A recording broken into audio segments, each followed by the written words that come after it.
Hi guys, welcome to Sustainable Stace. Today we're going to talk about beekeeping basics and how to go through the various parts and pieces of just a basic Langstroth hive so that you know how everything fits together and what the purpose of each component is. Stay tuned for this episode of Sustainable Stace. I'm Stacy Taves. For me, healthy food and sustainability are totally connected. You can grow it yourself. Nature is generous. Hi guys, welcome back. We're going to cover on this episode of Sustainable Stace, putting together and understanding how each piece and part of a Langstroth hive works together. I'm just going to go from the bottom up and go through my basic understanding and what I've experienced over the years of keeping bees. All my stuff has been used, so it looks like real beekeeping stuff. This is the base or the foundation for a hive, and the bees are always going to come through the entrance. This is called the bottom board, and it slides in and out. I live on the west coast of Canada. In winter, the coldest it gets usually is -5 or -10 for a short period of time. In summer, it gets up to maybe +30 for Fahrenheit, up to 90 degrees or so. With few exceptions, I always keep the bottom board right out so that ventilation is coming through, but it's there and really helpful for testing for mites, which we can cover another time.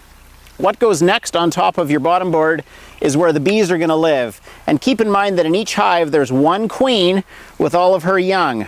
Mostly females who do the work, and a few boys called drones who show up in the hot season for breeding to keep the queen fertile so she keeps on producing. That space that's right here in the front under this box is going to be where the bees come and go. Now, I usually reduce that entrance. This is the entrance to the hive. I put a block of wood across part of it so that when there's predators, which in my world is mostly wasps, the wasps are wanting to come in and catch the larva baby bees to feed back to their babies because wasps tend to be carnivorous. If I reduce the hive entrance, then the bees don't have as big of an area to guard. But that's the entrance where the bees will come through. And this will be called a super or a deep. And inside here is where you're going to have hanging frames. Think of like a hanging file folder. Every box is going to have 10 of these, and this is designed to fit right inside there with 9 of its friends, and all of them would fit inside there parallel to each other. Now this is a piece of wood, and usually at a shop where you're buying supplies, this will be 4 separate pieces, and I power nail them together. And then into there, you put in a sheet of foundation or wax. Now this is a sheet of foundation or wax designed to go right inside there, and the bees will then draw out wax onto it that's called foundation or comb. But I tend to use sheets of wax that have, as you can see here, a little different wire running through it, which means when these get put in a extractor and they spin around on what's basically a centrifuge, the wire helps hold the wax together. Now, some companies have started to produce product, including the Flow Hive, that's dealing with plastic comb. And plastic comb is not desirable to bees generally. If they're given a choice of a wood frame with real wax, they're going to build foundation onto here before they're going to build it onto plastic. But this does exist. It's out in the market. I've been advised by many not to use it, and I haven't. Now, once you've put those together, this frame going in with the wax inside it, the bees are going to start to get busy. I was shocked my first year keeping bees at how much work it takes for them to go from a straight sheet of wax that's hanging to actually that sheet of wax being drawn out. Bees are perfectionists at building hundreds of hexagons. Hexagons are physically or structurally very strong, and they hold a lot of weight. When one of these frames is full of honey on both sides, it could hold 7-8 pounds of honey. It can get very heavy. So those are all going to be hanging in there side by side by side, and the bees will travel between those different frames inside there, drawing out the comb. If you put a bunch of new bees and their queen into a box with no food, and it's just a bunch of undrawn out foundation, they're going to have a lot of work. It takes a lot more work for bees to build the foundation than to fill the foundation. And if you're not ready for that as a rookie, beware. I just want to give you 2 other ideas because you're going to start realizing there's a lot of parts and pieces. If you're just interested in some honey, go find a beekeeper and make them your friend. If you're interested in learning about bees, then consider being a beekeeper. It's a big commitment. Not that it takes a lot of time every week, but you could be out some money at the get-go. You could have some setbacks that surprise you, and in many ways, if you read my blogs on beekeeping, it'll feel after a while what it really is. The bees are keeping you more than you're keeping the bees. Now, as I mentioned, This starts to get pretty heavy when you get 10 of these full of honey. If that does happen, it's a beautiful thing, right? If you get greedy and take all the honey out and you're coming into fall and winter, remember the bees collected that for themselves for energy for the winter. That was them filling the pantry. You go and rob their pantry, you just set up a situation that's going to result in their demise over the course of the winter. So we have to be careful about how greedy we are. Considering that that can get so heavy, what is now available is a smaller or more shallow box. You can see how much less deep it is. It's called a dadant, and a dadant is obviously going to be a little less heavy, and it comes with proper size frames and sheets of wax for it. So that's what that would look like. Usually my bees go into winter with 2 boxes, something like this. It might be 2 deeps, it might be 2 dadants, and they crowd together in the center to stay warm. And over the summer months, they start to populate as the queen lays lots of eggs. They start to bring into each of those cells that I showed you. One of 3 things happens in each of these hexagon cells. Either the queen's going to lay an egg, a little larva. It'll look like a tiny little white C, the letter C inside there, and they will cap it with wax to keep it safe. And that's where the baby's going to start to grow and then ultimately hatch. But they also might put other things into those cells. They might put in pollen, which comes from the center of flowers generally.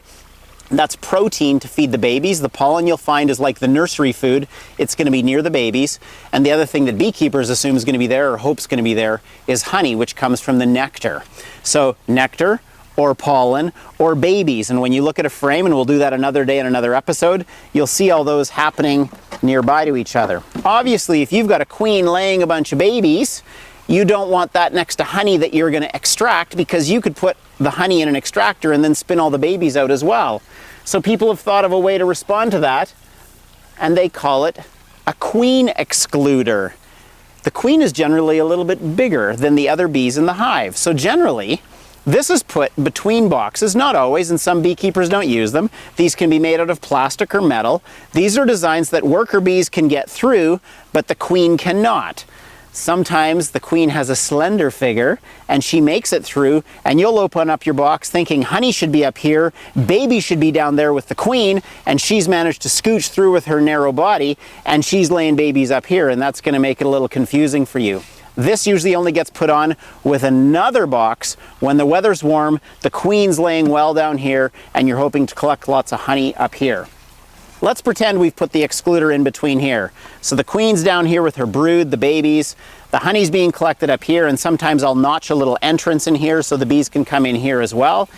And then we move towards what usually will be sold to you for a Langstroth hive, which is what they call an inner cover.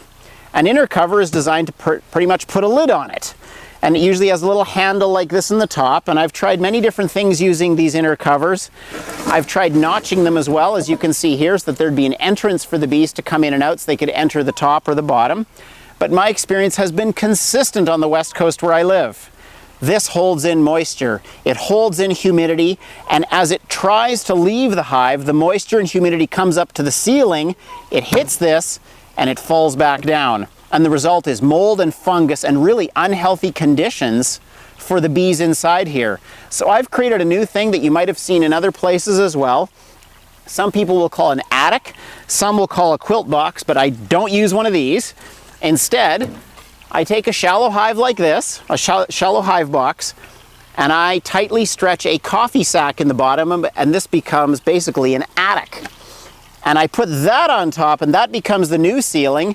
And inside this coffee box, this on top of the coffee sack, I'll half fill it with dry sawdust or shavings.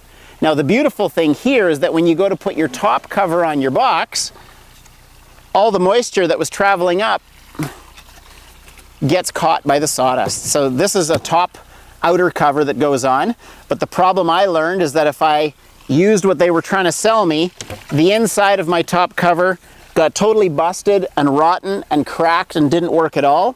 And so one of the first things to do when you're checking your bees for their health and well-being is when you open up the lid to see if there's moisture here. And if there's moisture here, you've got too much humidity coming up through your box, and you're gonna have a problem for the health of your bees. You're gonna have to create a quilt box or some other way to ventilate them. So that's kind of getting going on what goes into a beehive. I'll just drop this down a little bit. And just the other things is that what type of things are you going to put on your body to get in there? And there's a lot of things that are offered or sold. I'm pretty simple. I go out to my hive with a total of 3 things. I go out with a hive tool, which is designed for pulling apart the frames and lifting them up. I put on some leather gloves that are designed to come up to the elbow because I've used shorter gloves or thinner gloves and I get stung through the hands. I don't always, but I often have anaphylactic reactions when I get stung, so I've decided getting stung isn't my best friend. And then a bee suit, and these can come in many parts or all together. This is a one-piece unit. It's got the legs, it's got the torso, and it's got the head cover, but you can buy just a head cover or a head cover and a torso and such. And if bees are really upset with you, honest, truthful, they'll sting through this and through a t-shirt underneath it if they're really getting you and your clothing is pulled tight, even your bee suit. So sometimes putting on some layers, but also when you go into bees, you want it to be warm and sunny, which means it's going to be really hot inside your suit. So you got to decide how you're going to play the weather game. I hope that gets you thinking about looking after bees and what might be involved in caring for bees of your own. I want to give you one other piece of advice before I go. Don't start with 1, start with 2 hives. If you're really going to do it, if you're going to really take the plunge, take the advice of 2 hives is way better than 1. And the reason is no 2 hives behave the same, and there's always resources if they're disease-free that you can share between the 2. If you have just 1 hive, you don't know what normal is because that's all you've got as a baseline. With 2, you're going to see that there's so much variance, so much intricacy with what's going on in each hive. I've had different colored pollen come into adjacent hives, different color honey come into adjacent hives, and if I lose a queen in one, I can take brood from the one that has a queen to pass over for them to turn into a queen. So get 2 hives if you're going to take the plunge. It's going to be way better in the long run for your ability to grow and flourish as a beekeeper. So if you want to keep on finding out more YouTube episodes, please subscribe down here to our YouTube channel. You'll get an email in your inbox letting you know about each YouTube video that we put out. Check out sustainablestace.com up here to find out more of our videos, our resources, and our blog posts. Until next time, I hope you have a good time jumping into beekeeping.